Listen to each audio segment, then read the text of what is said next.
자, 해당 교수와 통화를 직접 시도해봤는데요. 어떤 말씀도 드리고 싶지 않습니다. 성희롱을 한 적은 없다라고. 그걸 저한테 물어보시면 어떡합니까? 자, 조금 황당한 답변인데요. 어느 분한테 여쭤봐야 될까요? 그런 성적인 발언을 발언으로 절대 하지 않으셨고, 내가 만약 그랬더라도 나는 그런 데서 한 말이 아니야. 그러니까 너네가 잘못 생각해. 지난 5월 해임 처분을 받았던 교수. 그런데 지난달 갑자기 해임 취소 처분을 받았습니다. 이게 어떻게 된 일일까요? 네, 학교 측에서는 여러 가지 사유를 이제 들어서 해임을 했는데 그 중에 이제 일부는 인정이 되고 일부는 인정이 안 되고 이런 사안들이어가지고 위원님들이 그렇게 판단하신 거예요. 때마침 임용 계약이 끝난 교수의 복귀 여부는 학교 측의 손에 달려 있었는데요. 처분 자체가 정직 1월로 변경이 된 거고요. 국립대학은 수청심사위원회에서 결정 내린 것에 대해서 불복할 수가 없거든요. 자, 이에 피해 학생들은 두렵게만 합니다. 다시 들어온다고 그 말만 들었을 때 진짜 소름 끼치고 정말 머리를 한 대 맞은 느낌. 교원소통심사위원회에서 어떤 생각으로 자기네들 자식들이 저희였으면 그렇게 했을지. 학교 측의 현명한 판단으로 성희롱과 관련된 더 이상의 논란 없기를 바라겠습니다. 학생들의 생각이 가장 중요할 텐데요. 한 판사의 여성 비하 발언이 무리를 빚고 있는 가운데 피해를 주장하는 여성을 직접 만나봤습니다. 여자가 말이 많으면 안 된다고 그랬죠? 이런 표현은 정확하게 하셨습니다. 입장을 가만히 있어요. 이때 뻥끗하지 마세요. 또 그랬고.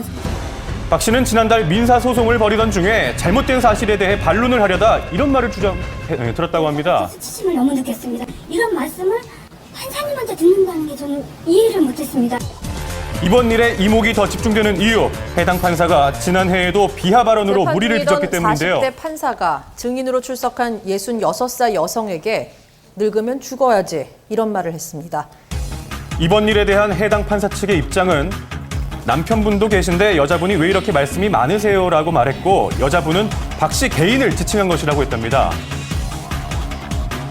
자, 또한 박 씨가 사건과 무관한 말을 많이 해서 주의를 주려는 취지였지 여성 비하의 의미는 아니었다고 하는데요. 법원은 감사관을 통해서 명확한 진상조사를 진행 중이라고 밝혔습니다. 그런데 이번 일뿐만 아니라 그동안 여러 판사들의 언행이 문제가 되었습니다. 최근 5년 동안 논란이 됐던 판사들의 발언에는 위화감이 들 만한 도를 넘어선 내용들도 있었습니다. 자, 그렇다면 이런 일이 줄어들기 위해서는 어떤 노력이 필요할까요? 사법의 신뢰 자체가 개개 판사의 언행을 통해서 확보된다는 점을 충분히 인식하고 사법의 권력 자체가 국민으로부터 나온 거기 때문에 그런 관점에서 진중하게 재판을 진행한다면은 좀 이런 일이 좀 더 덜 발생하지 않을까 하는 생각이 듭니다. 서로를 조금 더 존중했다면 말로 인한 상처 생기지 않았을지도 모르겠습니다.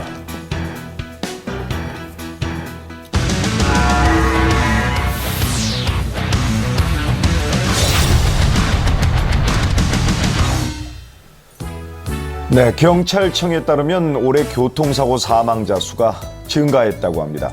지난 2000년부터 감소 추세를 보이다가 12년 만에 처음 증가했다고 하는데요. 나와 내 가족을 지킬 수 있는 방법, 안전의 블랙박스로 본 세상을 통해서 확인해 보시죠. 여기는 경부고속도로입니다. 자, 그런데 트럭이 지금 승용차를 들이받았습니다. 다행히 전복되지는 않았지만 4차로에 있던 흰색 차량까지 피해가 가는데요. 브레이크 익 소리가 좀 안 났었거든요. 처음에 먼저 쾅 소리가 나고 그다음부터 익 소리가 났었거든요. 빗길 때문에 제동을 좀 늦게 하신 것 같아요. 좀 앞뒤 정체 구간을 갖다가 제대로 확인을 못 하신 것 같아요.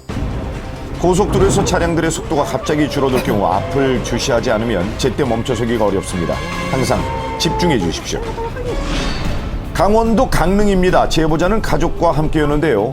적색 신호를 확인하고 제보자의 차량이 멈춰서는 그 순간 옆에서 지금 차가 튕겨나갔습니다. 뭐죠? 반대편 차들과 충돌 위기를 모면하고도 한참을 밀려가는데요. 정말 순식간에 벌어진 일입니다. 소음이 굉장히 컸던지라 탑승자들이 많이 걱정을 됐었는데요. 현장에서 하차하는 상태를 보고 나서는 생각보다는 이제 큰 사고는 아니었던 것 같고요. 왜 이런 일이 벌어졌을까요? 뒤따르던 버스가 멈춰서는 차량을 미처 발견하지 못한 겁니다. 졸음과 술 그리고 전방주 시태만은 운전자가 떨쳐내야 할 3대 악입니다. 안전의식 회복 부탁드립니다. 다음 제보자입니다. 얼마 전 수동 변속 차량을 구입했다고 하는데요. 오토로 하면은 편하기는 한데 사고 이후에 전자차를 타면은 또 사고가 날 것 같은 기분이 들어요. 전자차요.